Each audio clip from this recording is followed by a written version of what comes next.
আসসালামু আলাইকুম। আমি আজকে আবার একটা নতুন ভিডিও নিয়ে এসেছি আপনাদের সামনে। সেটা হচ্ছে অন্ডকোষের পীড়া।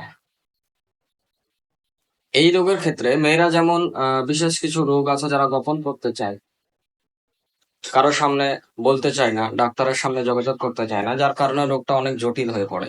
ঠিক তেমনি পুরুষদের ক্ষেত্রেও এই সব রোগের ক্ষেত্রে অন্ডকোষের পীড়া বা অন্য কোনো গোপন রোগের ক্ষেত্রে পুরুষরাও কিন্তু কারোর সঙ্গে শেয়ার করতে চায় না, যার কারণে একটা সময় আসে যে এই রোগটা জটিল আকার ধারণ করে।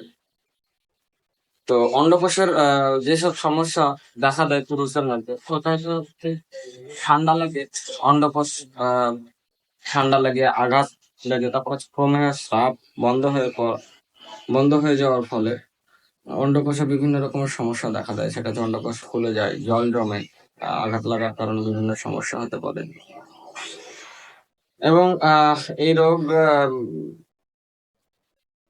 তখন একটা তখন আপনাদের ডক্টরের সঙ্গে যোগাযোগ করা উচিত। হুম। তাছাড়াও আহ এই রোগে যেসব মেডিসিন গুলো সব থেকে বেশি কার্যকরী সেগুলো হচ্ছে আমেরিকা মন্টেনা। সবথেকে ভালো কাজ করে যদি আঘাত লেগে অন্ডকোষের ফুলে যায়, শক্ত ভালো হয়, ব্যথা হয়। অ্যাকুইড আঘাত লাগার ফলে যদি হয় তাহলে আমেরিকা মন্টেনা খুব ভালো কাজ করে। স্পঞ্জিয়েটোসটা বাম অন্ডকোষের অত্যন্ত কাঠামো শক্ত ভাগ এবং গোড়ার দিকের যে রগ যদি ফুলে যায় এবং নড়াচড়লে ব্যথা করে ইত্যাদি লক্ষণ হলে আপনারা স্পঞ্জিয়াটোসটা খুব ভালো কাজ করে। তাছাড়া পালসেটিলা অত্যন্ত কোমল, মন হবে অভিমান, অল্প কথাই মনে ব্যথা পায়, ক্রন্দনশীল, একটুতেই কান্না করে, গরম কাতর, মুক্ত বাতাস পছন্দ করে এবং টনসিলাইটিস বা মামস যদি সাপ্রেসড হওয়ার পরে যদি অন্ডকোষ পীড়া দেখা দেয় সেক্ষেত্রে পালসেটিলা খুব ভালো কাজ করে।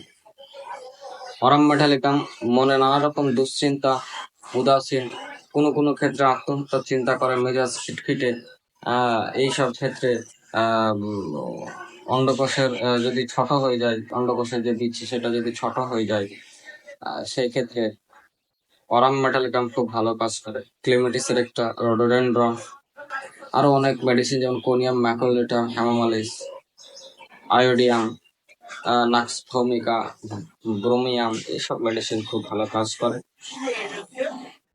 আর বায়োকেমিকের মধ্যে যেসব মেডিসিন গুলো সবথেকে ভালো কাজ করে ফেরামভাগ এবং ক্যালকারিয়া ফ্লোর খুব ভালো কাজ করে। তাছাড়া এইগুলোর জন্য আপনারা অ্যালোপ্যাথি ডক্টরের সঙ্গে যোগাযোগ করবে, কারণ অ্যালোপ্যাথিতে এর কোনো ট্রিটমেন্ট সেভাবে নেই। তারা অপারেশন অপারেটেড করার কথা বলে। হোমিওপ্যাথিতে খুব সুন্দরভাবে আরোগ্য হয়। আমার অনেক সাকসেস কেস আছে যেগুলো অন্ডকোষের পীড়া, যেমন হাইড্রোসিল, অনেক কেস আছে সাকসেসফুল, যেটা খুব সুন্দরভাবে সাকসেসফুল হয়েছে। তো আমার নতুন নতুন ভিডিও পেতে আমার চ্যানেলটিকে সাবস্ক্রাইব করে বেল আইকন টিপে দিবেন। ধন্যবাদ সবাইকে। আবার দেখা হবে পরের ভিডিও।